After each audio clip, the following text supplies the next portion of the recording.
Apa Pak? Oh, istirahat Bu. Paham.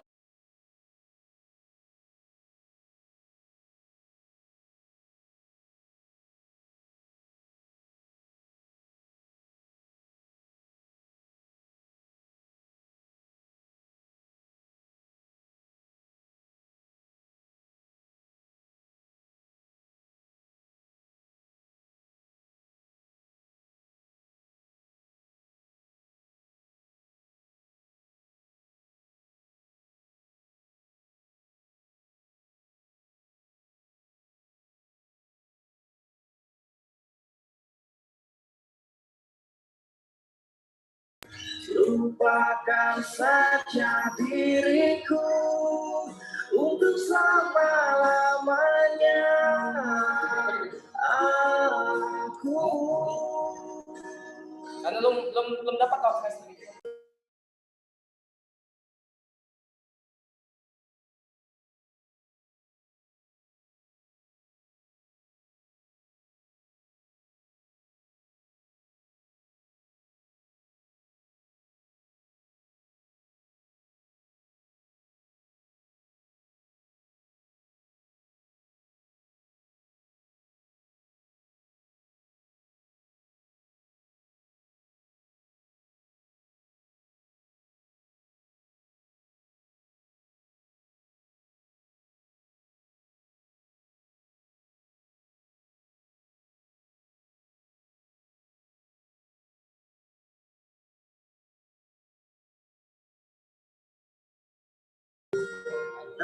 baca dan aku mengerti betapa merindunya dirimu akan hadirnya diriku di dalam hari-harimu bersama lagi.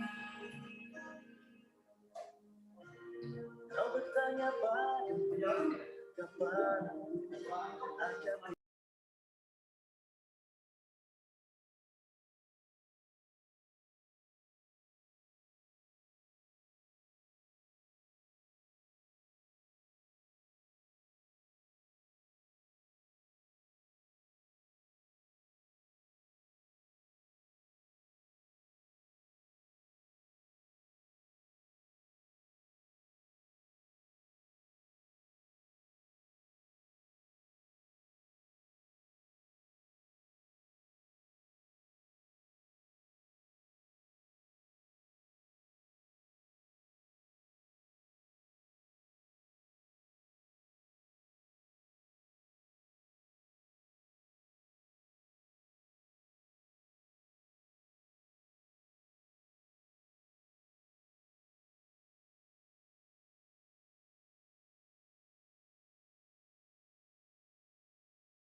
Mutung dek goli.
Halo, assalamualaikum semua. Selamat sore.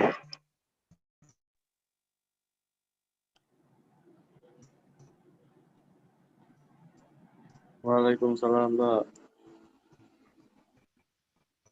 Udah pada datang belum? Udah pada masuk belum nih? Belum semuanya, Pak. Mungkin masih ada yang kerja atau masih ada di jalan. Sore, Pak. Sore-sore juga. Udah, Pak.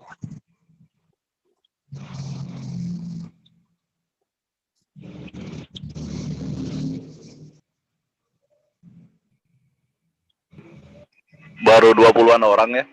Yang lain kemana ini?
Gimana Pak An?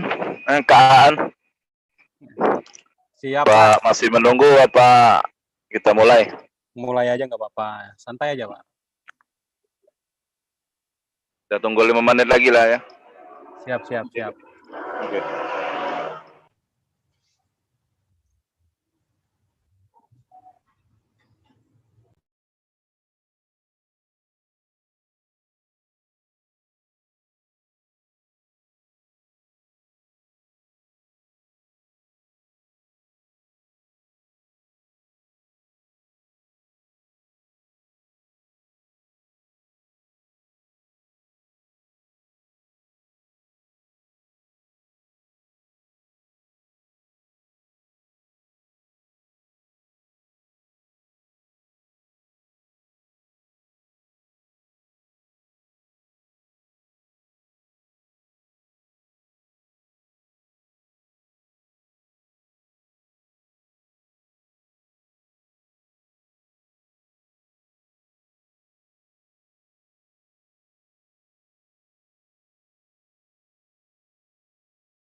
Sekalian nunggu Pak Chandra kita, Kak An.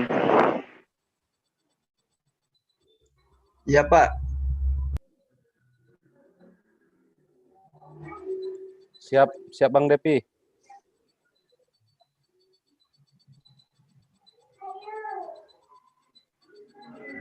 Oke, udah join kayaknya Pak Chandra.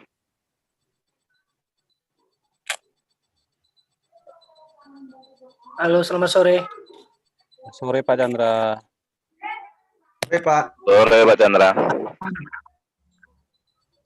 Sehat, Pak An? Alhamdulillah sehat, Pak. Kakak Chan. Kakak. Asik. Janganlah panggil Pak lah, karena dia sekarang kan sebagai dosen. Woi, bukan Pak. Oke. Ya Pak Depi, silakan dimulai Pak Depi. Oke, baiklah teman-teman semua, selamat sore dan assalamualaikum warahmatullahi wabarakatuh dan salam budi luhur. Waalaikumsalam warahmatullahi wabarakatuh. Salam budi luhur. Baik teman-teman, pada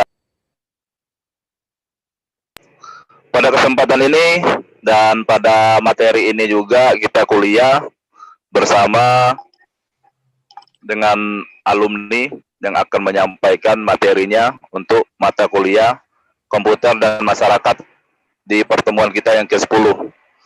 Nah, dan juga terima kasih buat Pak Chandra sebagai Kaprodi Teknik Informatika dan juga Pak Akbar Yandi sebagai Ketua Alumni sudah menyempatkan waktunya untuk hadir dan ikut pada penyampaian materi ini dari alumni.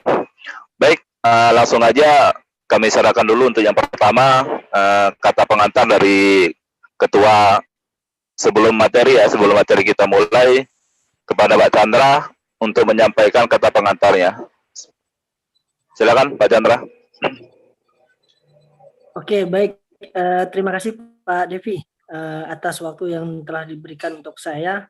Nah, di sini pertama-tama saya mengucapkan banyak-banyak terima kasih kepada alumni ya, baik alumni dari Amik Atma Luhur maupun dari STIMIK Atma Luhur ya, yang telah menyempatkan waktu untuk berbagi ya ataupun sharing pengalaman baik dalam dunia kerja maupun di semasa kuliah dulu ya, sedikit kepada adik-adik kita ataupun calon-calon penerus bangsa ya, terutama di bidang IT ya. Nah, terima kasih kepada Pak Aan ya yang telah menyempatkan waktu dan mau berbagi ataupun sharing pengalaman ya, dan juga nanti untuk pengisi materinya berkenaan dengan komputer dan masyarakat kepada adik tingkat dan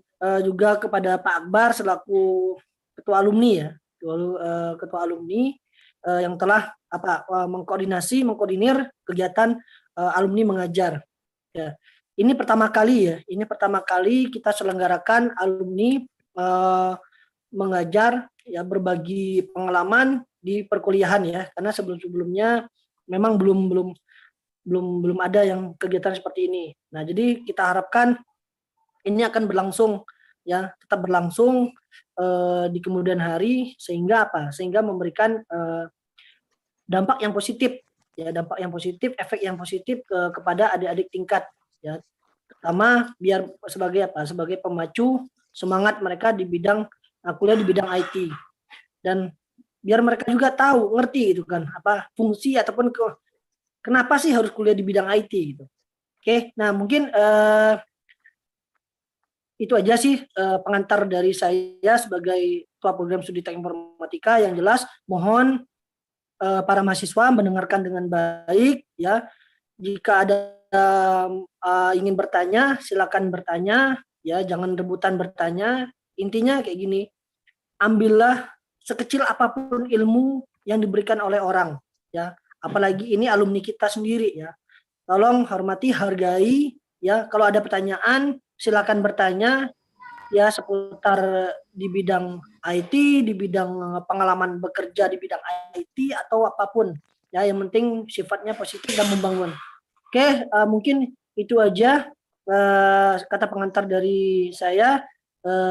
Semangat ya, dan kepada Pak Aan kami mohon maaf jika telah merepotkan dan membuang waktu Pak Aan mungkin lagi bekerja ataupun lagi ada kesibukan lainnya ya. Kami bersyukur sekali dan terima kasih sekali karena para alumni telah mau mensupport kita di bidang akademik ya, khususnya di prodi teknik informatika. Oke Pak Devi, itu aja pengantar dari saya. Silakan dilanjutkan. Terima kasih. Assalamualaikum warahmatullahi wabarakatuh. Waalaikumsalam warahmatullahi wabarakatuh. Terima kasih buat Pak Chandra. Oke, baik teman-teman ya. Saya selaku dosen pengampu mata kuliah komputer dan masyarakat, pada pertemuan kali ini memberikan sepenuhnya kepada Aan untuk memberikan materinya dan share pengalaman bekerjanya. Oke, kepada Aan kami persilakan waktu dan tempatnya. Ya, terima kasih Pak Devi, terima kasih Pak Chandra selaku Ketua Kaprodi Teknik Informatika yang sudah berkenan hadir dalam program alumni mengajar. Ini salah satu proker kami dari alumni kepada mahasiswa khususnya, yang targetnya kita bukan hanya mahasiswa tapi kepada masyarakat juga. Nantinya kita akan mengajar ya, bukan hanya mengajar tentang IT tapi mengajar tentang kebutuhan yang ada di dalam masyarakat sendiri. Jadi hari ini panggilnya kakak aja, nggak usah bapak ya, kakak aja.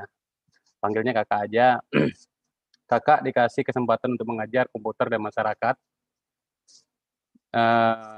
dosennya Bang Depi. Bang Depi ini ibaratkan sudah kayak kakak kandung sendiri ya. Selama kakak kuliah dulu, Bang Depi ini, Pak Depi khususnya, Pak Depi adalah senior kakak, dan Pak Chandra juga senior kakak selama masa kuliah. Jadi kalau kita ngomong ketemu itu udah kayak kakak beradik kita ya. Diskusinya enak, santai.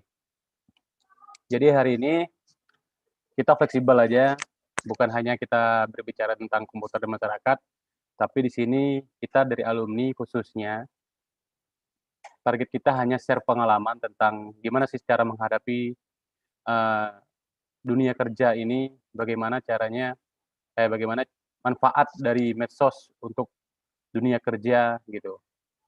Jadi sebelumnya saya akan memperkenalkan diri. Mungkin di sini ada adik-adik yang sudah tahu mungkin ya, dengan kakak mungkin. Kakak lulusan tahun 2014. 2014, nama kakak Anjunaidi. Kakak lulus di jurusan komputerisasi akuntansi. Mungkin adik-adik yang sekarang mungkin sudah nggak ada lagi ya komputerisasi akuntansi. Terakhir di tahun 2015 atau enggak 16 itu masih ada jurusan komputerisasi akuntansi. Kakak lahir di Batam 22 Juni 1993, lulusan 2014. Statusnya menikah, 1 orang istri dan 1 orang anak. Masih mau menambah anak tapi belum mau menambah istri. Pengalaman organisasi mungkin di kampus kakak termasuk orang yang gila organisasi ya. Di kampus awal masuk kuliah itu kakak menjadi ditunjuk dulu kaprodinya masih Ibu Anissa, ditunjuk sebagai ketua HIMKA itu, Himpunan Komputerisasi Akuntansi tahun 2011. Terus menjadi ketua BEM, Badan Eksekutif Mahasiswa di Atmaluhur. Dulu masih Istimik Atmaluhur di tahun 2012 dan 2013. Terus menjadi ketua BPM, Badan Perwakilan Mahasiswa tahun 2014 dan 2015 ini salah ya. Terus anggota HIPMI, mungkin dulu belum kerja kantoran itu lebih banyak jadi seorang wira swasta, jadi gabung sama Himpunan Pengusaha Muda Indonesia tahun 2012, terus menjadi anggota KNPI di tahun 2015, wakil ketua Komti ya, Komunitas Muda Telematika Indonesia Provinsi Bangka Belitung, dan sekarang wakil ketua IKA, Ikatan Alumni ISB Atmaluhur sampai sekarang. Pengalaman kerja nggak terlalu banyak ya. Kakak lulus tahun 2014, dulu sempat honor di Kejaksaan Tinggi Provinsi Babel. Nggak lama, mungkin sekitar 3-4 bulan. Habis itu ditarik oleh pihak kampus untuk kerja di ISB Atmaluhur tahun 2015 sampai 2016 menjadi seorang supervisor lab komputer. Mungkin ada tahu lab yang di atas itu dulu kakak pernah jadi supervisor di sana. Di tahun 2016 akhir kakak pindah karena jurusan kakak komputerisasi akuntansi. Jadi di salah satu perusahaan PT Coca-Cola Distribution Indonesia itu butuh ibaratkan butuh seorang admin keuangan di situ. Jadi kakak coba-coba untuk ngelamar di PT Coca-Cola Distribution karena jurusan akuntansi. Alhamdulillah pada saat itu kakak dapat bekerja di PT Coca-Cola Distribution Indonesia sampai sekarang, yang dulunya jabatannya sebagai AR admin, sekarang sudah menjadi manajer finance SO itu Sumatera Babal. Kontak personnya ya mungkin kalau ada yang ingin bertanya nantinya bisa langsung kontak person ke nomor kakak, itu udah nomor pribadi sama nomor WA sama IG-nya itu ya. Jadi di sini selain kita membahas tentang komputer dan masyarakat, di sini kakak akan meng-share bagaimana sih pengalaman kita selama kita lulus kuliah, terus menghadapi dunia kerja itu gimana, terus persiapannya apa aja, nanti kakak akan jelaskan. Nah, sekarang kita akan masuk ke pentingnya medsos dalam dunia kerja. Mungkin adik-adik udah tahu sendiri, apa itu medsos? Ya, medsos adalah sebuah media daring yang digunakan satu sama lain di mana para penggunanya bisa dengan mudah berpartisipasi, berinteraksi, berbagi, dan mencipta isi blog, jejaring sosial, wiki, forum, dan dunia virtual tanpa dibatasi oleh ruang dan waktu. Jadi di zaman 2020 ini tidak ada yang mungkin tidak menggunakan medsos. Ibaratkan kebutuhan hidup itu, medsos itu adalah seperti nasi yang sering kita konsumsi setiap hari. Jadi nggak mungkin adik-adik semua, khususnya jarang menggunakan medsos. Terus ini 10 macam medsos yang sering digunakan di tahun 2020. Nomor 1 itu ada YouTube, 2 WhatsApp, 3 Facebook, 4 Instagram, 5 TikTok. TikTok termasuk 10 besar di tahun 2020 yang sering digunakan mungkin yang cewek-cewek hobi TikTok, yang adik-adik yang hobi TikTok. Terus ada Line, ada Twitter, ada Reddit, terus ada Pinterest, terus ada Tumblr. Jadi ada 10 macam yang sering digunakan di tahun 2020. Kakak yakin di antara 10 itu mungkin ada 5 dari adik-adik semua yang sering menggunakan medsos tersebut. Kita lanjut ya. Nanti biar kakak kejar dulu untuk materinya. Habis itu kita share berbagi pengalaman. Keuntungan dan kerugian dalam menggunakan medsos di dunia kerja. Sosial media ini merupakan situs yang paling banyak dikunjungi di beberapa negara, khususnya Indonesia sendiri, karena sosial media layaknya mempunyai sihir. Pengguna betah untuk memainkannya. Salah satu pengguna sosial media terbesar di dunia adalah Indonesia. Jadi di Indonesia ini salah satu konsumen terbesar yang menggunakan medsos.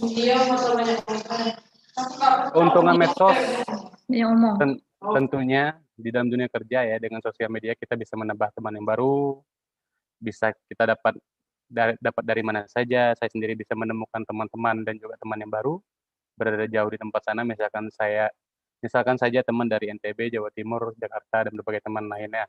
Mungkin ada sering bermain Facebook atau Instagram, sering nge-like atau sering follow. Mungkin ada teman-temannya yang dari teman-teman baru yang dari Jakarta, mungkin ada yang dari Papua, mungkin ada yang dari Aceh, ada yang dari Padang, mungkin ada yang dari Kalimantan.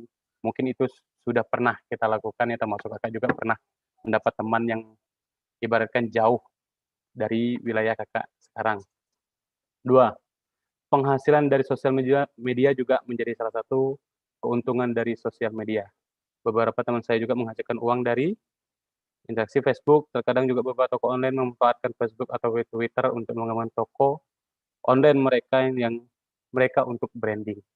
Jadi sosial media itu bukan hanya sebagai alat komunikasi atau interaksi kita, tapi sebagai salah satu penghasil uang buat kita bila kita dalam artian bisa menggunakan medsos itu dengan baik. Contohnya dengan berjualan online. Sekarang banyak adik-adik mungkin yang nggak cowok, nggak cewek, banyak yang online mungkin ya, yang jualan baju, ada yang jualan sepatu, khususnya yang cowok. Jadi gunakanlah media sosial itu dengan hal yang positif yang bisa menghasilkan pundi-pundi uang. Terus sosial media dapat menghilangkan stres. Nah, karena kita bisa memainkan game yang ada di sosial media, selain itu Anda juga bisa curhat. Yang sering curhat malam-malam ya kalau lagi galau, ada semua. Mungkin ada Mona Lisa yang sering galau, terus sering curhat sama Ando mungkin ya, malam-malam bisa jadi ya enggak. Nah, sosial media juga bisa menghilangkan stres kita. Jadi salah satunya kalau kita lagi stres, mungkin adik-adik sekarang nih kalau menghadapi UAS gitu kan, sering lihat YouTube, terus lihat live Instagram, ya enggak. Terus lihat video-video di Instagram, Facebook, itu bisa menghilangkan stres dan penat kita. Kita lanjut ya. Kerugian dalam menggunakan medsos. Salah satu kerugian terbesar dari sosial media adalah melupakan waktu. Jadi ya bukan hanya adik-adik sendiri, mungkin kakak juga pernah melupakan waktu ya. Salah satunya game online. Game online itu berpengaruh loh buat kita loh. Jadi kita lupa akan semuanya, lupa kerja, lupa sholat mungkin, lupa masak mungkin, yang cewek yang sering live atau live Instagram atau live media sosial lainnya. Terus terlalu lama dengan sosial media Anda bisa menjadi sakit. Kebanyakan kita terlalu banyak lama dengan sosial media itu sakitnya salah satunya sakit kepala mungkin ya. Kakak gara-gara medsos itu sekarang mata ini udah agak rabun, jadi udah mulai berkurang penglihatannya gara-gara terlalu banyak bermain dengan HP mungkin salah satunya membuka medsos itu sendiri. Jadi yang Kakak harapin adik-adik semua ya kurangin, terus ingat kalau lagi main HP atau nggak main komputer, apalagi game ya, terutamanya game itu terlalu banyak menghilangkan waktu kita. Karena kalau lagi mabar mungkin adik-adik semua, terus lagi happy-happy, lagi asik-asiknya, terus lagi apa itu yang main scroll itu super win apalah, itu mungkin lagi seru-serunya jadi lupa waktu.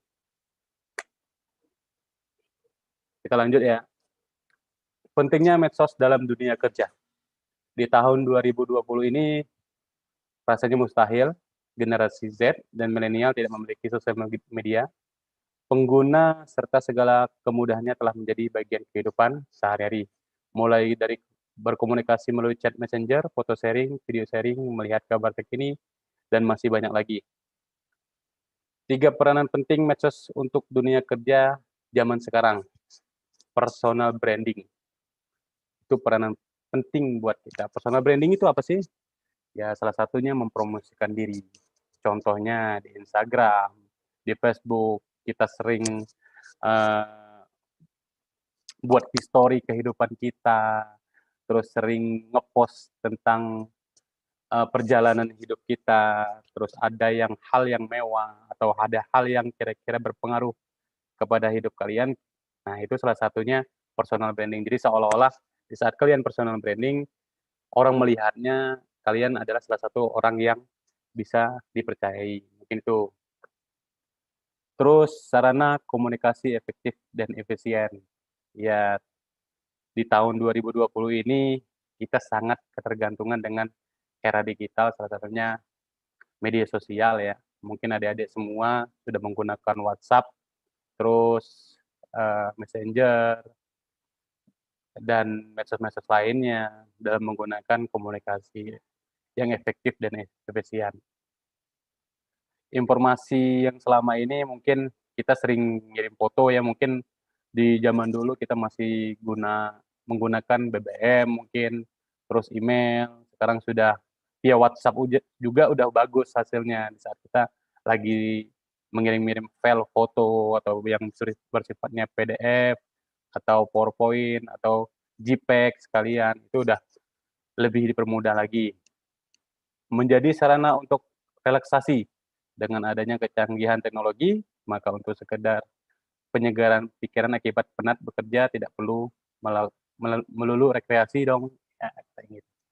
Mengerjakan tugas dan mengerjakan target company kita, maka Anda perlu melakukan penyegaran sebentar untuk membuat pikiran Anda fresh dan menjadi siap kembali untuk bekerja.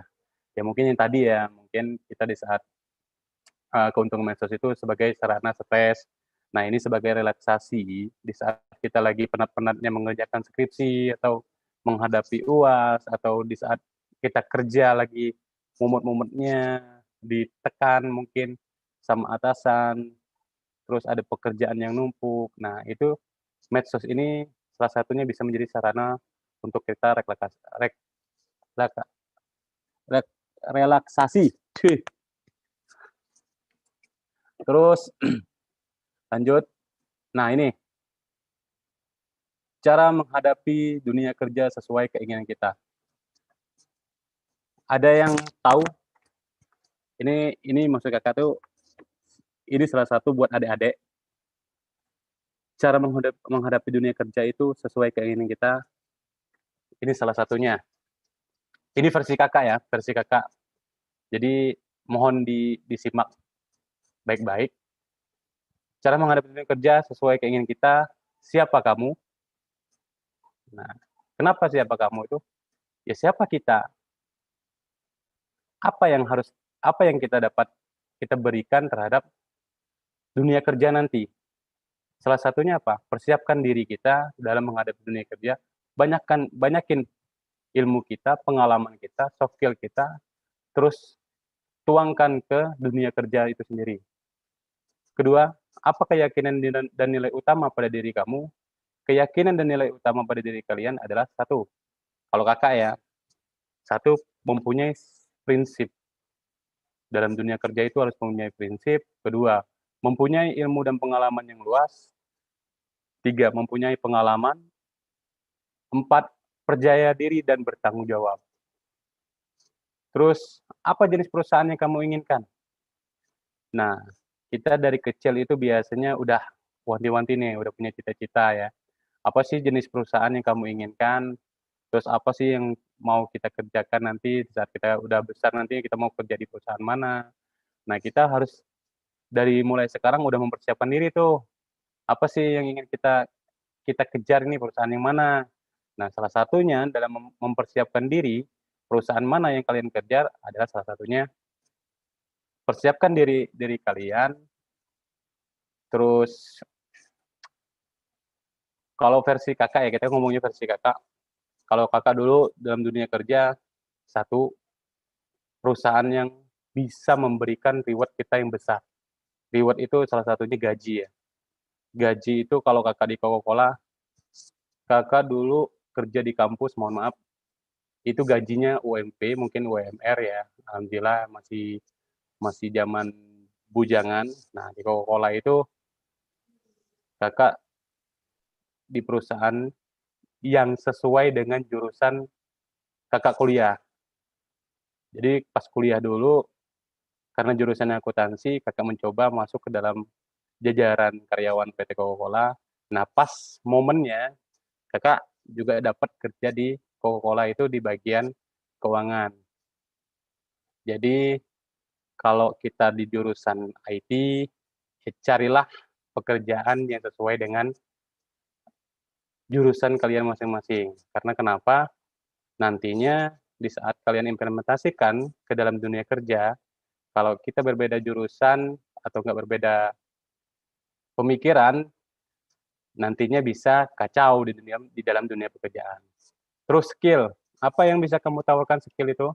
Skill ya seperti tadi itu, kuliah itu bukan hanya sekedar masuk atau enggak masuk ya. Jadi di zaman online ini, apalagi online ini, kebanyakan banyak yang enggak terlalu fokus dalam kuliah. Dulu kakak kuliah itu dulu masih sistem Al-Luhur, kuliah akuntansi itu paling hobi kakak kuliah di mata kuliah dasar akuntansi. Kenapa? Karena memang kakak hobi ngitung-ngitung dalam akuntansi itu. Jadi pelajaran yang lain itu ya kakak anggap dulu hanya sebagai penambah ilmu aja, tapi akuntansi memang diasah sehingga kakak di saat di dalam dunia pekerjaan, kakak tidak bingung lagi bagaimana caranya mengimplementasikan skill kakak terhadap apa yang kakak dapat jabatannya. Terus bagaimana kamu berpengaruh pada lingkungan di sekitarmu? Nah, bagaimana kamu berpengaruh pada lingkungan sekitarmu? Salah satunya timbulkan rasa percaya diri kita bahwa kita mampu menghadapi dunia kerja yang sesuai dengan kamu. Di dalam dunia kerja itu terkadang ada baiknya, ada buruknya, karena kenapa? Di dalam dunia pekerjaan itu tidak memandang usia, karena di saat kita masuk ke dalam dunia kerja, itu usia tidak menjadi patokan lagi. Contohnya kakak, di dalam perusahaan kakak PT Coca-Cola sekarang, itu karyawannya Bangka Belitung itu hanya sekitar 28 orang. Kakak termasuk yang paling muda mungkin ya, termasuk yang paling muda. Jadi sekantor kakak itu aja ada orang 4, kakak manajer finance, terus ada kasir, terus ada tim logistik 2 orang, itu umurnya di angka 40 lebih. Jadi di saat kita menjadi seorang yang lebih muda, kita harus bisa dalam artian menyikapi, terus mendewasakan diri dengan teman-teman eh, kerja yang lebih dewasa, menyesuaikan diri lagi dengan dunia-dunia yang lebih dengan teman-teman yang dalam artian di tempat kerja itu yang lebih dewasa lagi. Jadi dalam dunia pekerjaan itu kita jangan takut, terus persiapkan diri kita bahwa di dalam dunia kerja itu yang dibutuhkan satu adalah niat kita. Kalau kita sudah mempunyai kalau kita sudah punya niat dan keyakinan dalam dunia pekerjaan, kakak yakin suatu saat nanti kalian akan dapat mendapatkan pekerjaan yang sesuai dengan kalian itu sendiri. Terus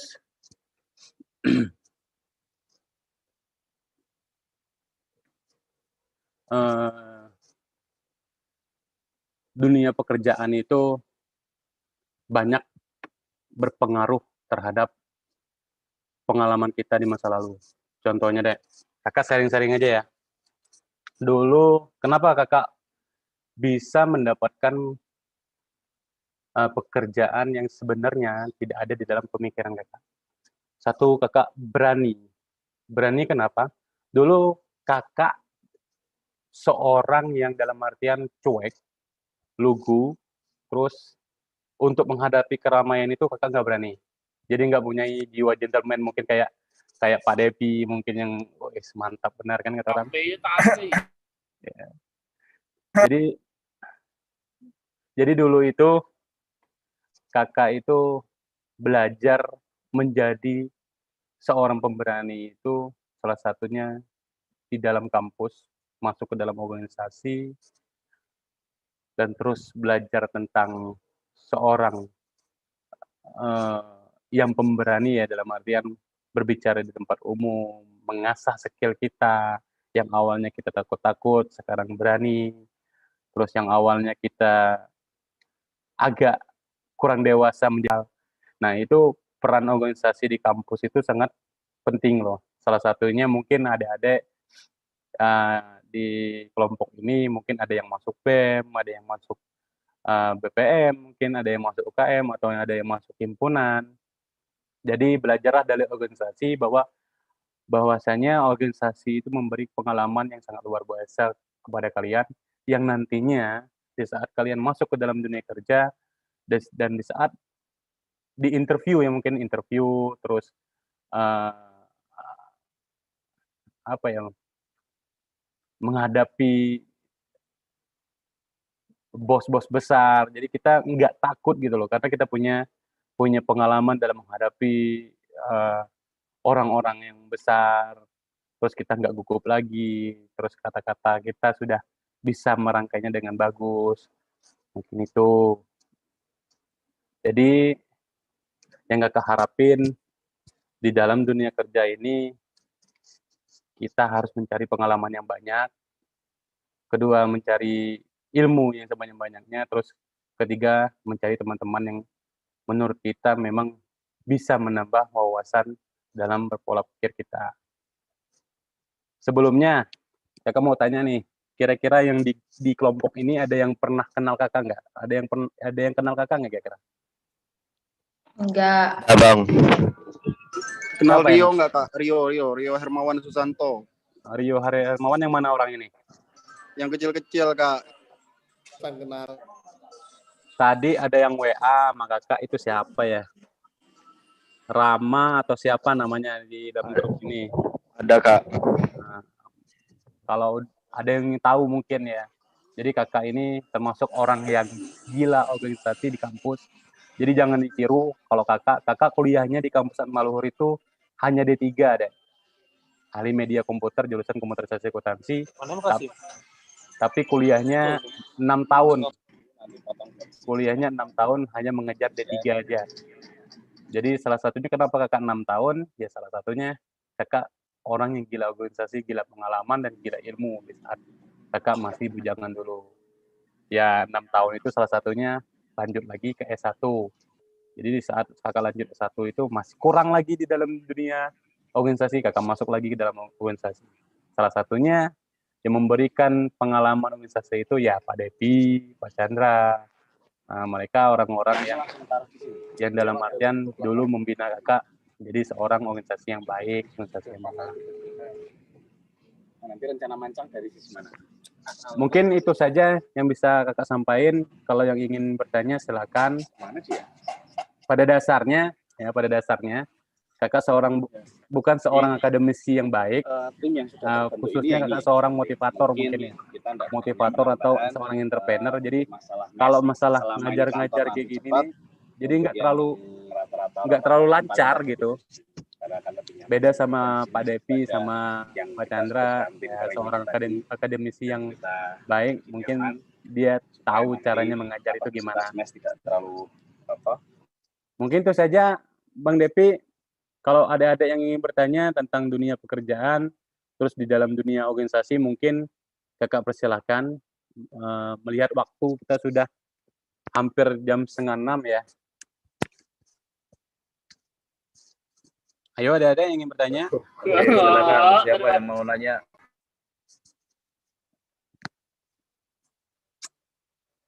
Bebas kok, bebas. Mau nanyain apa nggak apa-apa. Kakak nih sering nongkrong di Tete.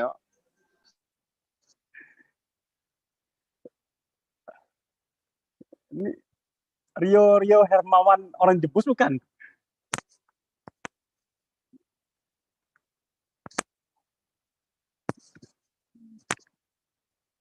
Mana orang Rio nih?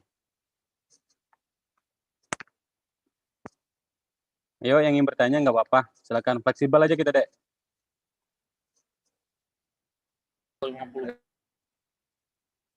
Mau nanya apa? Kaan siap menjawab.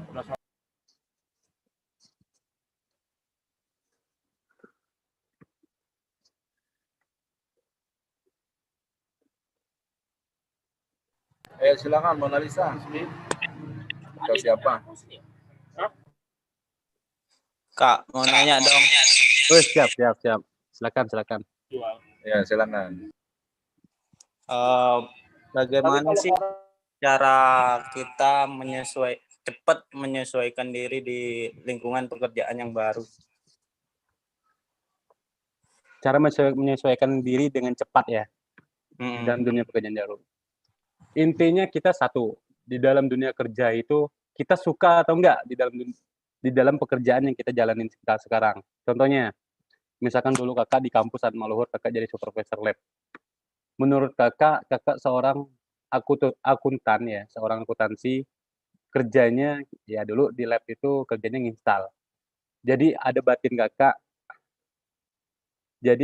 kakak itu selama kakak 2 tahun di kampus itu kok lama kakak mengerti tentang dunia perkomputeran ini, cara install mungkin, terus menyusun jaringan. Karena kenapa? Karena kita nggak suka dengan dunia kerja kita. Nah, caranya biar kita cepat mengadaptasi di dalam dunia kerjanya, satu, sukai dulu pekerjaan kita.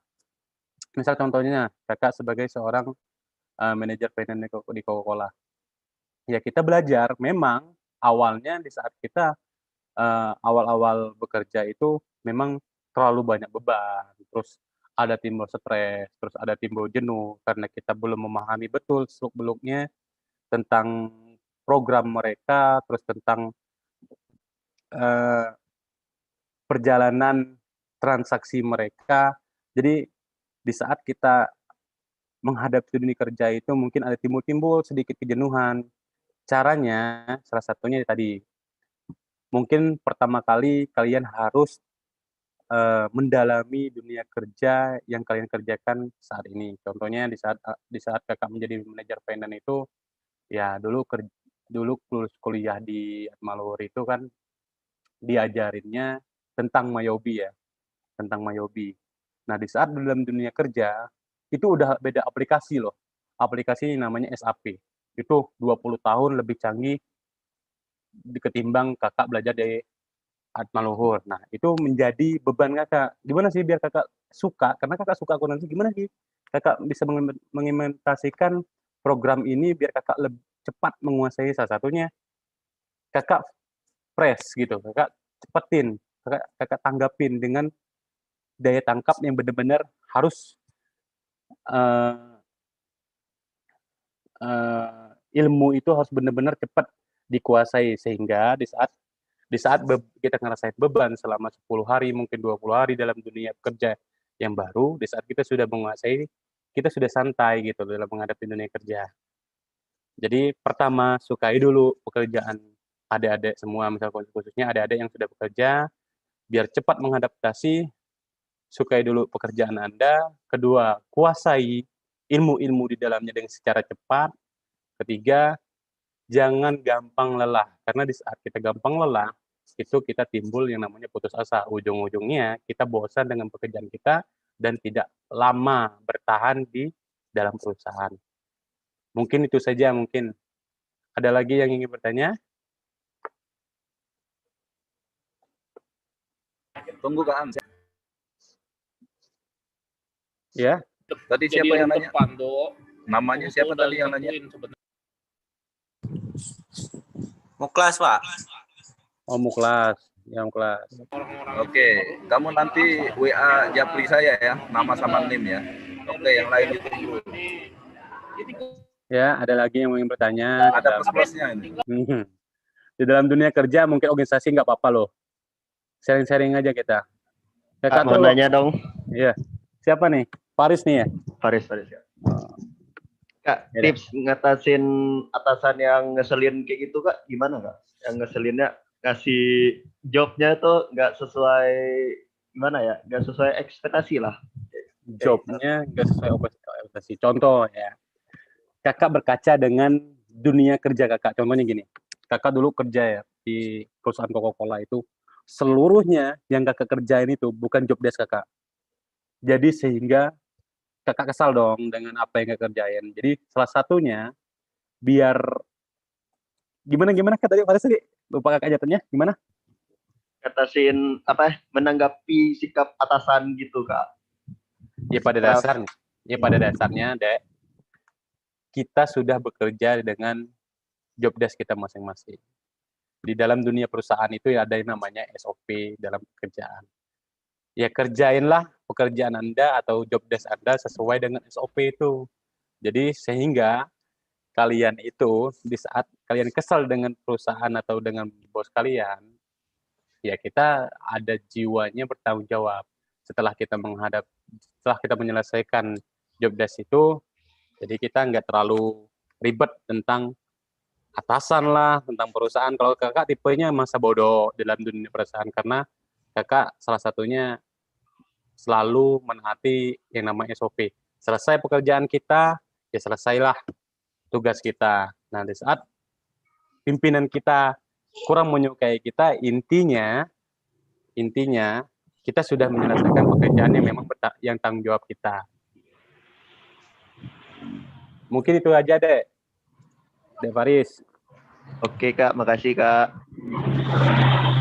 Itu nanya-nanyanya cuma nyari nilai aja dan nanya. Enggak Kak, itu pengalaman pribadi Kak. Soalnya. Terus ada lagi, yang cewek-cewek mana nih cewek-cewek? Ada yang cewek mana? Nanya lah sama Kak. Siapa lagi tuh? Bang? Videonya aktifin dong. Videonya aktifin sekalian. Mana sih?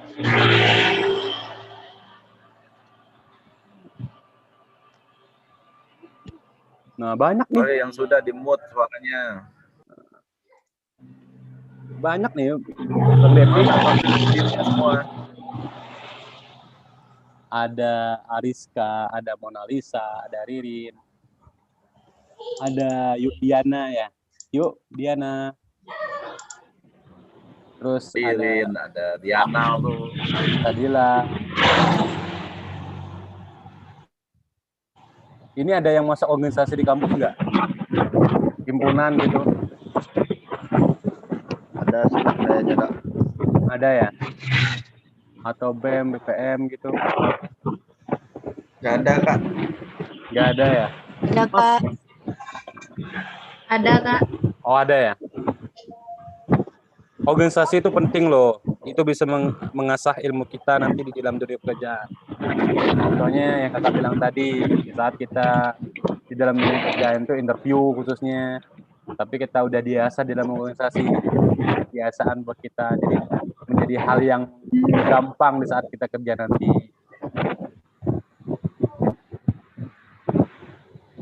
Ini cewek nggak ada yang mau tanya? Mona Lisa, Ririn? Belum, Kak. Belum, Kak. Nilainya plus loh. Benar. Nilainya plus loh. Ini ikatan alumni langsung loh yang ngasih nilai loh.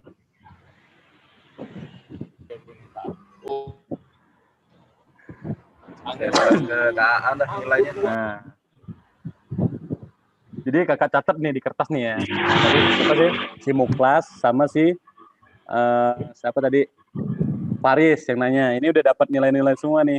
Ini plusnya 20, 20, 20. Tuh. Plus 100 lah. Ya 100 lah. Ya kan 80 nilainya. Tambah 20, 100.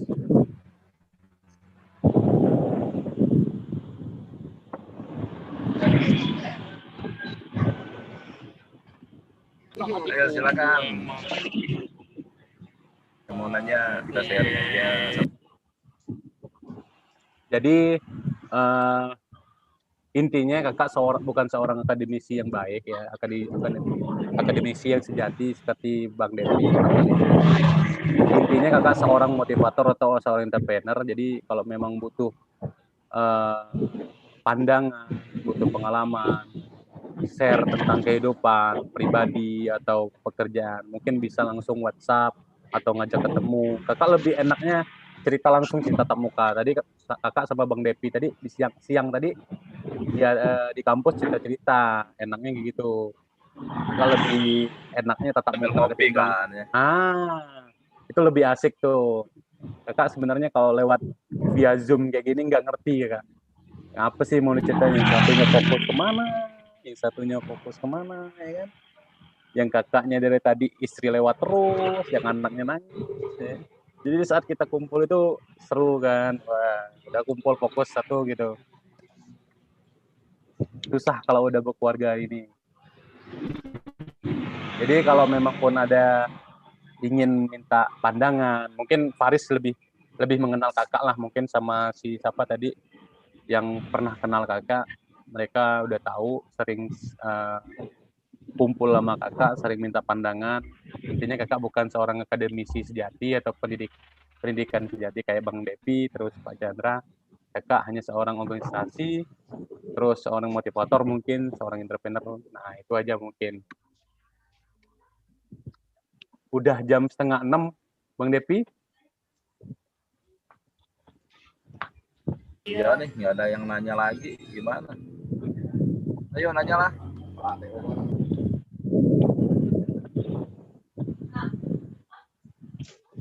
Ada lagi ya? Bingung Pak, mau nanya apa Pak? Ambil pegangan kalau bingung. Jadi selama ini kalau Bang Devi ngejelasin tentang materi jarang yang nanya ya? Apa memang pas momennya kakak ngomong kayak gini ada yang nggak tahu apa yang mau ditanya gitu? Agak grogi kayak. Nanti gini, jadi ini salah satu program dari Ikatan Alumni yang namanya Alumni Mengajar. Target kita bukan hanya mahasiswa, tapi nantinya target kita mengajarnya ke masyarakat. Masyarakat yang seperti apa sih?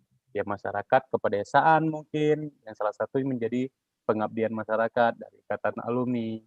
Nanti kita Ikatan Alumni ada yang namanya Temu Kangen Alumni. Nah, suatu saat, di saat kalian sudah menjadi alumni, kalian pasti dan positif akan bergabung dengan yang namanya Ikatan Alumni.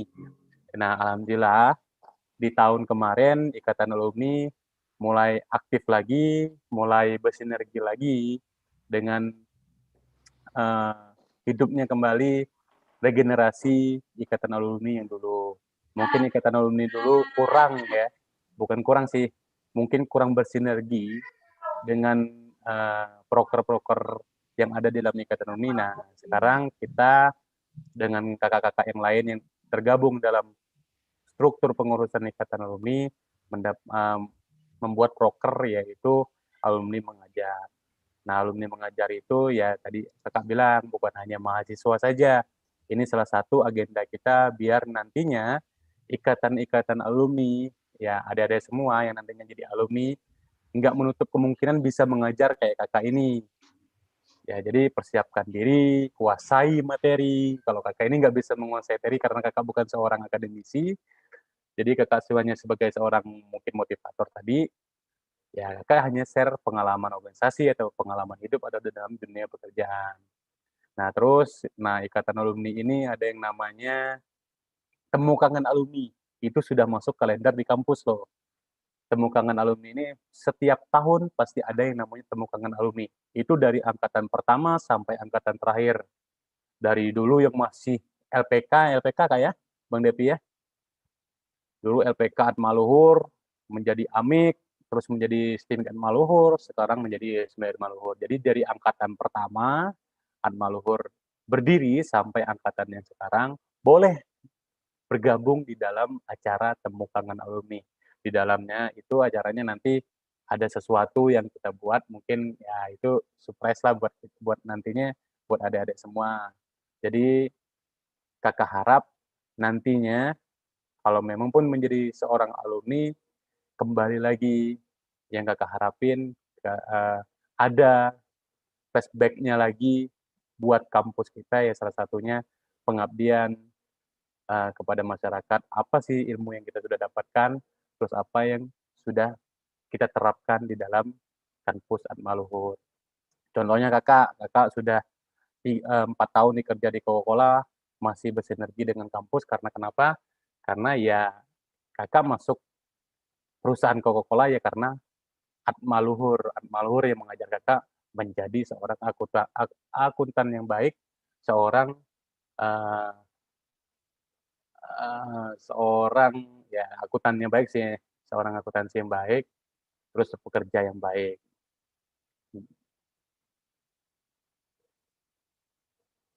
Ada yang ingin bertanya? Ayo yang mau nanya. Mona Lisa tadi ngomong-ngomong.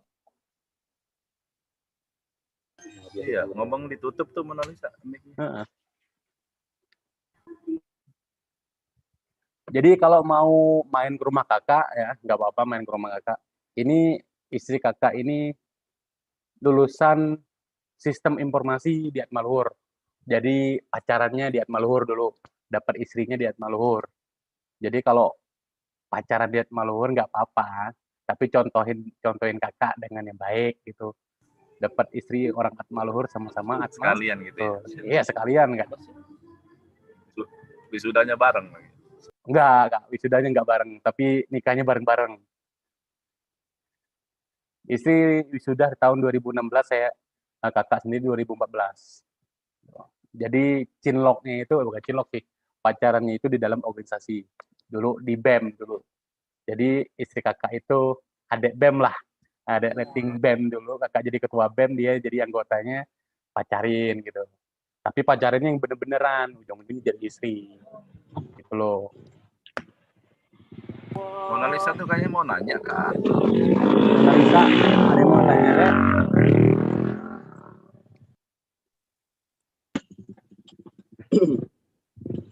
Sadila, Sri Wulan.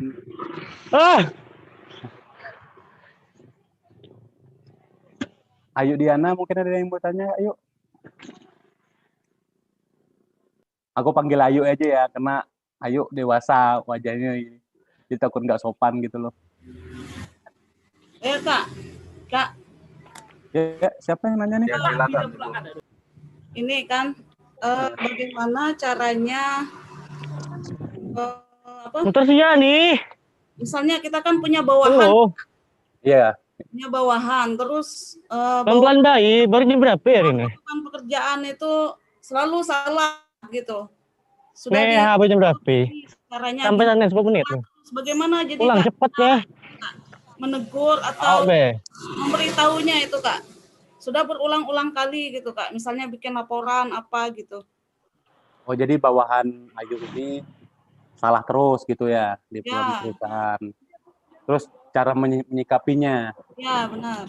Ya, pada dasarnya yuk di dalam pekerjaan itu ya tadi yang aku bilang kita punya SOP loh yuk. apalagi Ayu sebagai atasan. Kayak aku sendiri ya, kalau aku sendiri di perusahaan Coca-Cola itu nggak ada bawahan, punya atasan.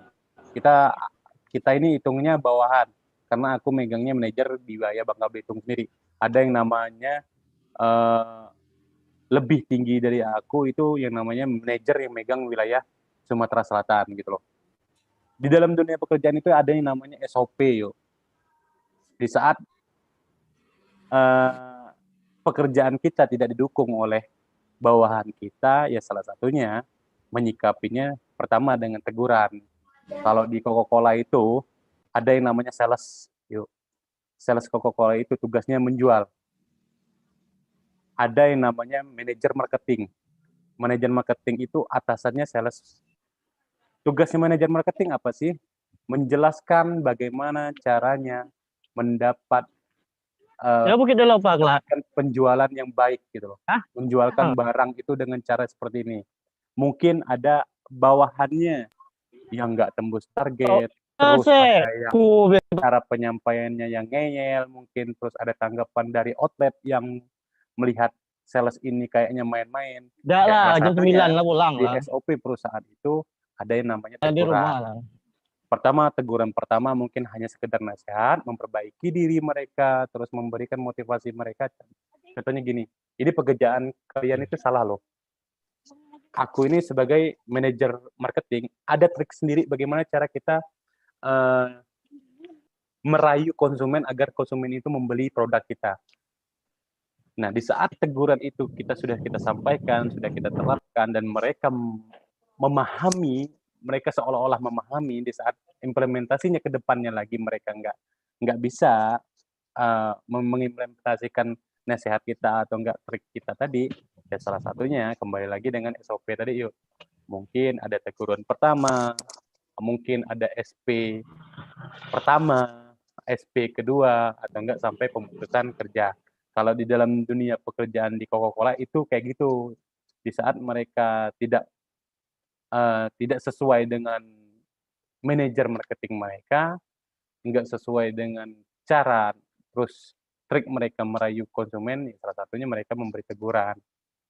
Tapi kalau yang namanya ngeyel, itu memang watak mereka ngeyel, jadi nggak bisa diapa-apain lah. Jadi adanya kita ini ibaratkan bahasa Bangka ini ngerodok itu sakit hati gitu loh. Jadi yang aku harapin Ayu itu ya salah satunya kembali lagi dengan, kalau memang pun nggak sanggup dengan bawahan yang sering gitu ya kembali lagi dengan konsep SOP, mungkin ADRT yang ada di dalam kantor itu sendiri, dengan cara teguran, dengan cara SP. Di saat mereka udah dikasih teguran SP, mereka kan merasa takut tuh yuk, merasa takut, oh suatu saat nanti gua nih diputusin kerja nih, ya mungkin mereka itu dengan cara itu mereka merubah pola pikir mereka, merubah cara kinerja kita. Mungkin itu aja yuk cara-caranya.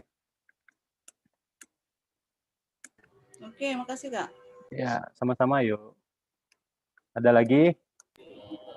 Silakan yang lain.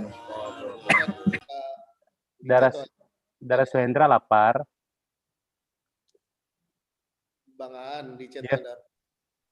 Apa tuh? Apa Kak? Di chat. Apa sih?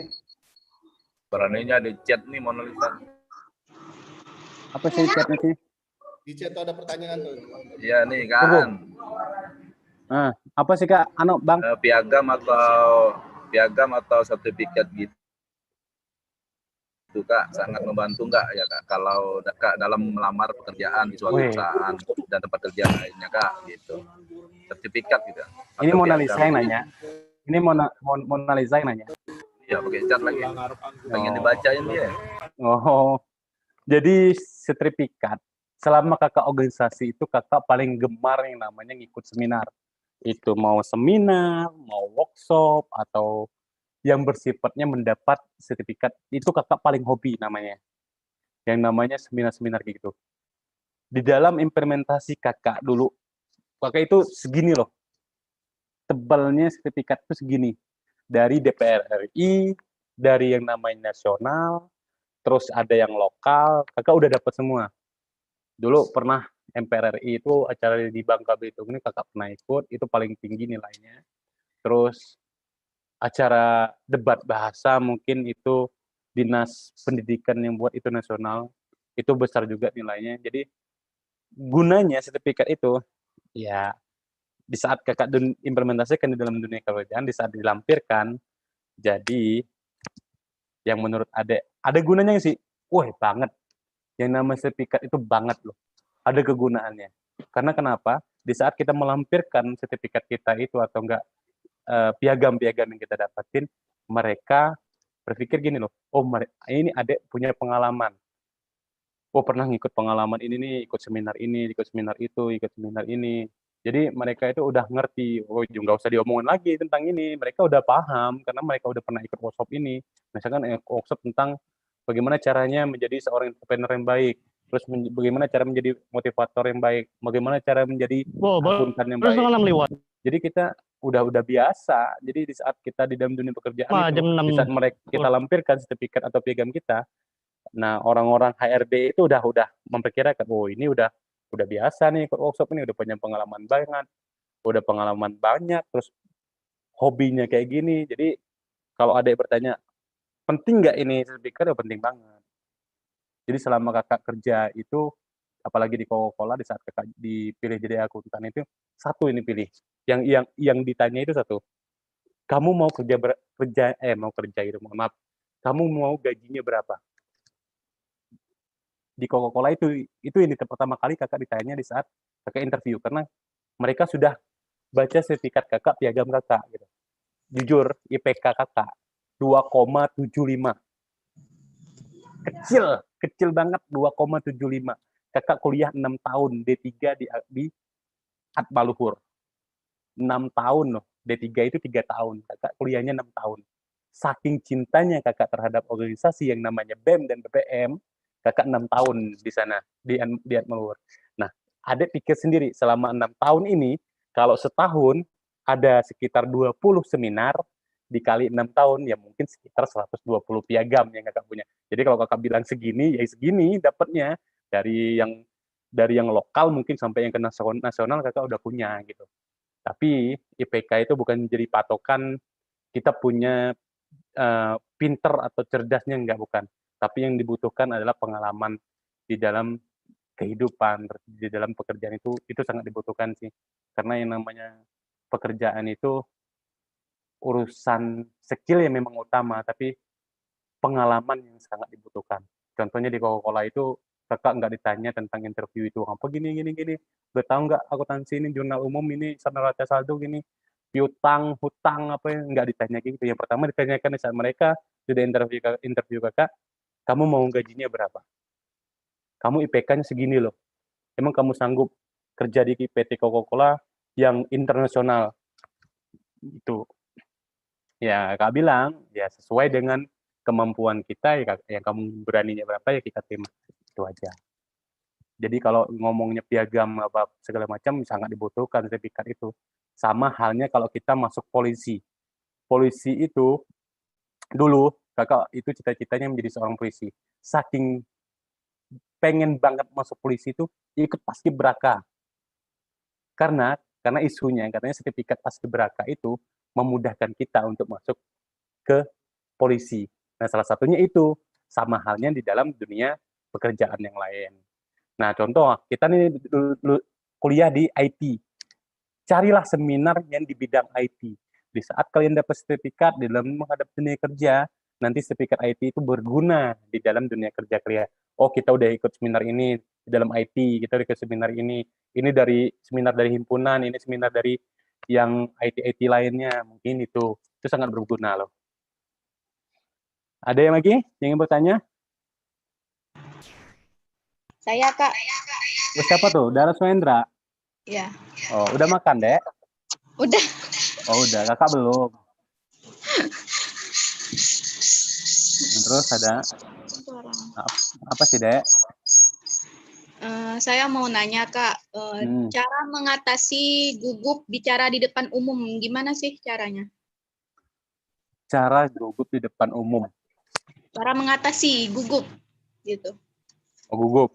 Bicara di depan umum, gitu. Cara Pada presentasi misalnya. Oke, siap. Oh. Kakak belajar presentasi itu atau enggak belajar cara berbicara di depan umum itu belajarnya di organisasi. Karena organisasi itu sangat penting. Contohnya, mungkin adik-adik dulu yang pernah masuk kuliah yang enggak online kayak gini, pernah nggak lihat anak organisasi yang ngambil sumbangan ke kelas-kelas? Ada yang meninggal, mungkin ada yang tabrakan. Pernah nggak? Pernah. Anak-anak BEM yang masuk minta sumbangan.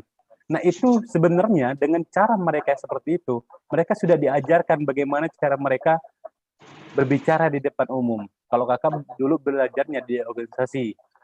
Kalau kita sekarang aja kakak masih gugup nih, gugup dalam artian, woi kakak bukan seorang akademisi, ngomongnya kita tentang materi yang dikasih Bang Depi. Oh, Bang Aan, kamu harus ngomong pemutar masyarakat nih. Aku masa bodoh ngomong kayak gitu. Yang penting yang saya bagikan kepada adik-adik semua adalah pengalaman kerja saya, pengalaman hidup saya, dan pengalaman yang ada di kampus Maluhur. Itu aja. Karena saya bukan seorang akademisi.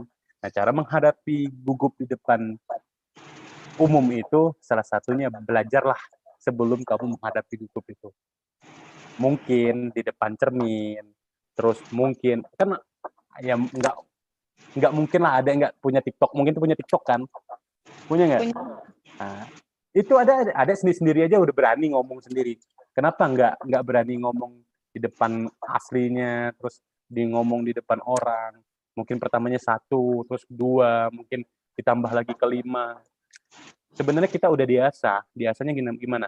Di saat kita kumpul sama temen, itu kita udah berani mengungkapkan pendapat di depan umum. Tergantung kita aja. Karena kita kenapa gugup? Karena kita bertemu dengan orang yang baru. Itulah membuat kita grogi dan kita membuat kita gugup. Jadi sekarang ini ada kan semester berapa ini? Semester 5 ya? Semester 5. Nah, masuklah himpunan. Coba masuk himpunan, masuk organisasi di kampus, himpunan himasi, terus cari ilmunya di sana, hadapi yang awalnya ada nanti menghadapi bos-bos yang di tempat kerja. Nah, sekarang ini hadapilah ketua-ketua koprodi dengan cara masuk himpunan tadi, masuk BEM tadi. Kan nantinya kalau masuk himpunan kan urusannya ketua koprodi, kepala koprodi, ngomonglah sama mereka seperti biasa. Jadi santai. Jadi belajarlah sebelum adik gugup. Jangan tiba-tiba, Kak bagaimana? Yang kakak aja sampai sekarang masih gugup menghadapi orang banyak. Jadi biar kita lancar, ya salah satunya belajarlah dari sekarang bagaimana caranya menghadapi gugup itu tadi. Ya, ada yang bertanya, Rama? Ada yang tanya, Mak? Nanya, Kak. Mau nanya, Kak. Siapa nih? Rama, Kak. Oh, Rama. Yang apa, Mak? Gini, Kak. Mau nanya nih soal organisasi sih. Kalau kita masuk organisasi ini kan dituntut harus punya soft skill gitu, Kak. Misalnya komunikasi antar anggota. Nah, terlebih lagi untuk yang misalnya ada jabatan gitu, Kak. Tentang kepemimpinannya. Yang mau saya tanyakan nih, Kak, cara numbuhin soft skill tuh gimana, Kak? Cara melatih soft skill tersebut. Soft skill. Kita masuk dalam organisasi itu pertama, itu nggak ada yang namanya cari-cari yang udah punya soft skill, nggak ada. Di zaman kakak nggak ada yang namanya cari-cari orang yang udah punya soft skill. Kakak mencari orang yang benar-benar nggak punya soft skill. Kenapa? Karena kita asah di dalam organisasi. Namanya organisasi tadi ada yang namanya latihan dasar kepemimpinan, ada yang namanya kita ngebahas nanti ADRT, terus ada yang ngebahas tentang SOP. Itu salah satunya mengasah soft skill mereka. Kenapa? Di dalam latihan dasar kepemimpinan itu dijelasin semua tentang struktur keorganisasian. Jadi di saat mereka mengimplementasikan soft skill mereka udah tahu di mana sih soft skill mereka yang harus mereka asah. Contohnya di dalam organisasi itu misalkan Mona Lisa dikasih jabatan sebagai bendahara, terus Ariska dikasih jabatan sebagai humas, terus Ririn dikasih jabatan sebagai sekretaris. Itu di saat mereka sudah tahu di saat mereka latihan dasar kepemimpinan, mereka sudah tahu pola-pola dan struktur keorganisasian itu, mereka udah nggak canggung lagi. Dan di saat itulah mereka sudah mengasah soft skill mereka. Contohnya, Mona Lisa dikasih jabatan sebagai bendahara. Dia udah ngasih soft skill gimana caranya memanage uang ini agar cukup nantinya membuat salah satu acara. Itu kerjanya Mona Lisa sebagai bendahara. Dia sudah mengasah soft skill mereka, dia sebagai bendahara yang bertanggung jawab. Terus Ariska sebagai humas. Ariska gimana sih caranya sebagai humas memberikan informasi kepada teman-teman yang itu infonya rapat kayak itu info event atau info yang segala macam. Itu tugasnya si Ariska, dia ngasih informasi kepada teman-temannya. Dia sudah mengatasi kegugupan. Nah, contohnya kayak gini. Siapa sih Dera sih nanya tadi, gimana cara mengatasi kegugupan tadi? Ya salah satunya kayak gini. Belajarlah dari organisasi di saat kita mendapat jabatan seperti yang kakak contohin Ariska dapat humas, dia sudah belajar gimana cara menyampaikan pendapatnya di depan teman-teman, ngasih informasi ini, ngasih informasi itu, ngasih informasi rapat dadakan, terus rapat yang kira-kira untuk prokernya. Terus si Ririn dikasih sebagai sekretaris. Sekretaris itu apa tugasnya? Sebagai notulen. Notulen itu nyatat-nyatat yang setiap rapat itu dikasih catatan. Nah, dia udah diasah skillnya. Contohnya, salah satunya manfaat di organisasi, salah satunya itu. Misalnya kan Mona Lisa sebagai bendahara. Nanti kalau dia dapat kerjaan di dalam dunia kerjaan finance atau keuangan, dia udah ngerti gimana cara memanage keuangan. Terus si Ririn sebagai sekretaris, tahu-taunya dia sebagai sekretaris siapa pengacara atau sekretaris pimpinan dia udah tahu gimana caranya notulen di saat rapat ini segala macam. Itu sudah diasah di dalam organisasi. Jadi meningkatkan soft skill kita, kembali lagi apa sih yang kita dapatkan dalam organisasi, menguasai nggak bidang di dalam organisasi itu. Jadi soft skill itu beriringan jalan di saat kita memangku jabatan, apapun itu jabatannya, kita harus menguasai jabatan itu. Jadi seolah-olah soft skill kita bukan hanya dipaksa untuk berkembang, tapi memang dituntut untuk berkembang. Mungkin itu aja, Ramayandra. Ya, Kak. Makasih, Kak. Yuk, sama-sama. Ada lagi yang ingin bertanya? Bang Depi? Kak, saya mau bertanya, Kak. Arialdi, yo. Ya, silakan. Kak mau bertanya, apakah seorang pembicara harus good looking? Pembicara harus good looking? Ya. Pembicara harus good looking. Kakak ini paling lemah sih bahasa Inggris ini. Jadi harus translate dulu. Aduh, berat lah hidup nih. Melihat orang, Kak. Oh. Good looking. Good looking. Good looking. Apa Bang Depi good looking ini? Ya, berpenampilan menarik gitu. Seorang apa tadi? Berpenampilan menarik. Seseorang pembicara harus good looking. Seorang pembicara harus good looking. Sebenarnya mereka itu biar dilihat rapi aja sih seorang pembicara itu. Pada dasarnya banyak pembicara-pembicara di Indonesia ini yang penampilannya sederhana. Banyak pembicara di Indonesia ini yang sederhana. Tapi tergantung orang. Kebanyakan pembicara atau enggak motivator yang ada di Indonesia ini kebanyakan rapi gitu. Penampilannya rapi biar kelihatan elegan gitu loh. Jadi nggak harus dia rapi. Kebanyakan pembicara itu ada juga yang nggak rapi, ada juga yang rapi. Jadi tergantung kita, porsinya mau dibawa ke formal atau memang pun yang dibawa ke nggak formal. Itu aja sih. Kalau kakak seorang pembicara, ya biasa aja. Kalau kakak ngumpul sama teman-teman, mungkin Rama tahu, mungkin Faris tahu. Kakak kalau ngomong sama mereka itu pakai celana pendek, nggak serapi-rapi bener gitu. Mereka udah tahu kok. Terus? Ya. Kak nanya. Siapa nih Vivi? Ya. Ada nggak Kak tips jawab pertanyaan saat interview versi kakak? Ada nggak, Dek? Jawab apa, Dek? Ada nggak tips pertanyaan saat interview versi kakak? Jawab pertanyaan. Jawab pertanyaan. Iya, interview versi kakak. Tips dan pada dasar ya, di saat kita interview, kita kan lah belajar apa yang harus kita jawab. Ya, tidak mungkin katanya cek kat, tiba-tiba bikin lamaran, besoknya dipanggil untuk interview, tidak punya persiapan, tidak mungkin. Kau harus persiapin diri dong sejauh-jauh mungkin, bahwa suatu saat di interview nanti kau pasti ditanyain tentang hal-hal yang mungkin yang belum ditanyain sama mereka. Kakak dulu interview, jujur, 2 kali interview di Bangka, habis itu interview di Jakarta, terakhir 3 kali, terus interview di Lampung. Di Bangka, manajer finance-nya kosong, kakak interview di sini, habis itu interview ke Jakarta, kakak magang selama seminggu di sana, terus interview ke Lampung, implementasi magang selama 10 hari, habis itu lari ke Bangka lagi. Di saat interview ditanya macam nih, yang namanya kita kerja itu pada dasarnya satu konsepnya, kita nggak mau jauh dari orang tua. Benar.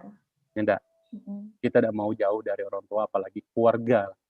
Apalagi kita masih dalam artian dekat sama keluarga. Tapi dulu kakak berani meyakinkan keluarga karena kenapa? Yang namanya kesuksesan itu kalau tidak dikejar tidak akan tercapai. Sama halnya dengan kakak. Kakak dulu jujur baik, di saat kakak naik ke Jakarta, orang tua menghalangi. Oh, macam dari kewian lain, apa segala macam lah, nyaman-nyaman di Atmaluhur kerjanya, kok nyari kerjaan yang jauh gitu loh. Ya, yang namanya kita kerja, salah satunya bebannya di keluarga. Kakak dulu ditanya, di tipsnya paling berat itu, kalau ditempatkan di salah satu daerah yang jauh dari keluarga, itu berani atau tidak? Tips kakak, jangan bilang tidak, selalu ngomong berani. Karena kenapa? Yang namanya kita sudah mengambil resiko, ibaratkan gini loh dek, kita ini ada yang namanya Tuhan kita, Allah kita kan. Pasti Allah tuh ngerti jalan hidup kita ini mau dibawa kemana.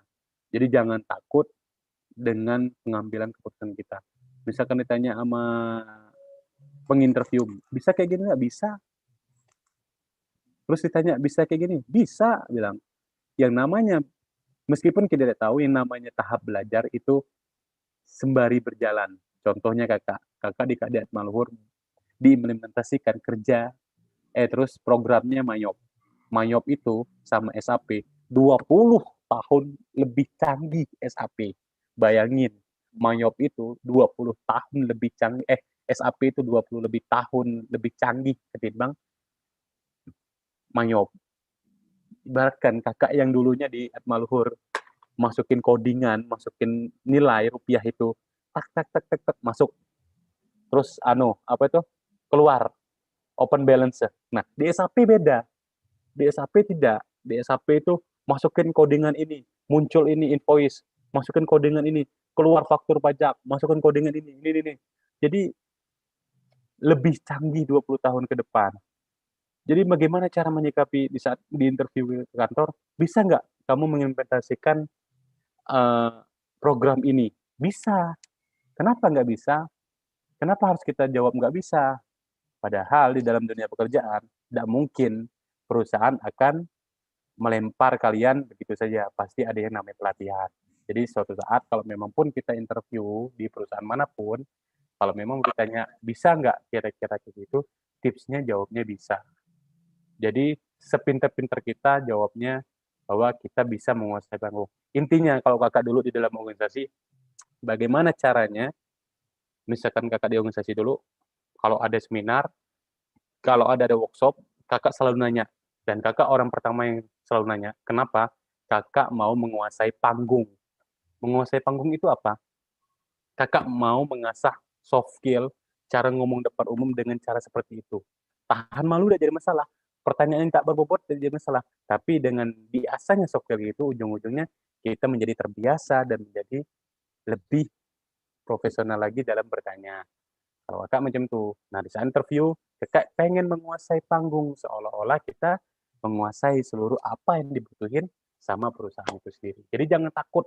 Kalau memang pun di sini, contoh, gini loh, ada salah satu ikatan alumni, organisasi di bawah kakak dulu, masuk ke kerja, kakak kasih kerja di Samsung. Namanya Arianto, orang Permis. mungkin Bang Depi tahu Arianto Bang, orang Permis. Jadi ngomongnya bedok orang Permis. Kakak kasih gawean di Samsung. Jadi terus disuruh ngomong sama interview. Bisa nggak ngomong bahasa Inggris? Bisa nggak kamu menawarkan produk ini dengan bahasa Inggris? Jawab apa? Ku tidak bisa, ku orang Indonesia. Jadi ku nak ngomong bahasa Indonesia lah. Mau kira-kira Ika nggak pakai Indonesia, dosa begawi ku. Jadi dia yang menawarkan. Degal waktu zaman. Jadi salah. Jadi yang kakak harapin, yang namanya tahap belajar, kalau memang kita nggak bisa, mungkin berjalannya waktu kita bisa menguasai itu. Ya. Ada lagi yang ingin bertanya? Yuk. Bang Depi, waktu Bang. Udah ini kan kayaknya. Siap. Iya, waktu udah maghrib kali ini ya. Ya. Oke, mungkin aktifin semua ya videonya, kita foto sebentar. Kan share screen-nya ditutup. Oke, aktifin videonya semua. Kita buat ini apa dokumentasi.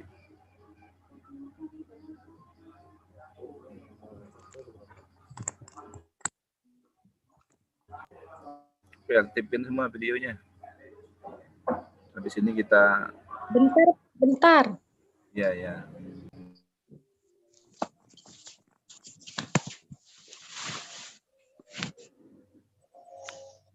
Wah, WA-nya itu kan.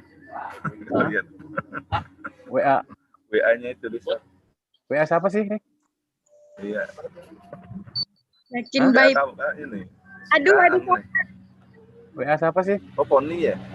Poni ya? Poni share screen juga ya? Wih, cantik-cantik nih. Ada Aurel juga. Idi, dari tadi diem Aurel. Ini pacarnya ketua BEM nih. Wakil ketua BEM nih. Terus, ada siapa lagi sih? Masa kan? Oh iya dong. Tahu Kak, biar baca pening-pening. Mana Poni? Ini apa? Share screen-nya? Rama, jangan masangnya ya Rama. Pasang face yang bagus. Oke, nggak apa-apa deh kalau ada. Paris mana Paris? Muklas tadi.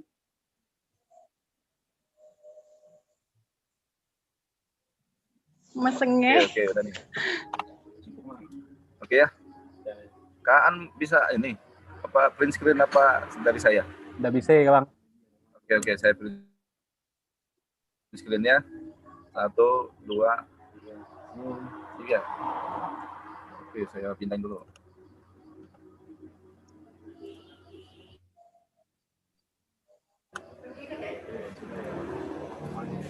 Layar keduanya. 1, 2, 3. Oke. 1, 2, 3. Oke, Kak. Yuk. Ya, sebelumnya Kakak mengucapkan terima kasih banyak buat kelompok ini ya yang sudah hadir dalam perkuliahan Komas. Pada dasarnya, kenapa Kakak ngasih materi, ini salah satu program dari Ikatan Alumni mengajar, khususnya mahasiswa alumni itu sendiri. Pada dasarnya bukan membahas tentang materi, tapi share pengalaman. Itu terserah pengalaman tentang hidup. Mungkin adik-adik juga akan seperti ini kan ya? Iya, nantinya yang Kakak harapin regenerasi nanti Ikatan Alumni, struktur pengurusan atau regenerasi Ikatan Alumni, ya adik-adik semua yang megang. Nah, Ikatan Alumni ini nggak selalunya kita yang megang, deh. Jadi yang Kakak harapin suatu saat kalian lah yang megang. Mungkin kalian punya proker yang lebih wah lagi suatu saat nanti, bukan hanya ngajar alumni, ngajar mahasiswa atau ngajar masyarakat. Mungkin presiden kalian hajarin, mungkin itu aja. Jadi yang Kakak harapin, Kakak terima kasih banyak juga buat Bang Depi. Bang Depi ini salah satu kakak senior Kakak di kampusan Maluhur. Jadi kita udah kayak keluarga, udah ngasih kesempatan Kak, ngasih perkuliahan di pelajaran Bang Depi, khususnya Komas. Terus buat adik-adik sendiri, semangat, terus jaga kesehatan, jangan lupa selalu safety, pakai masker kalau keluar di rumah, selalu nyuci tangan pakai sabun, terus selalu jaga kesehatan, mengkonsumsi vitamin dan lain-lain. Yang kakak harapin semuanya sehat-sehat baik di zaman pandemik kayak gini. Kakak harapin jauhi tempat-tempat keramaian karena tempat-tempat keramaian paling rentan. Itu baik yang bisa aku sampaikan. Wakhiri, wassalamualaikum warahmatullahi wabarakatuh. Waalaikumsalam warahmatullahi Waalaikumsalam. wabarakatuh. Terima kasih Kak. Oke. Terima kasih semua. Ya, Kak.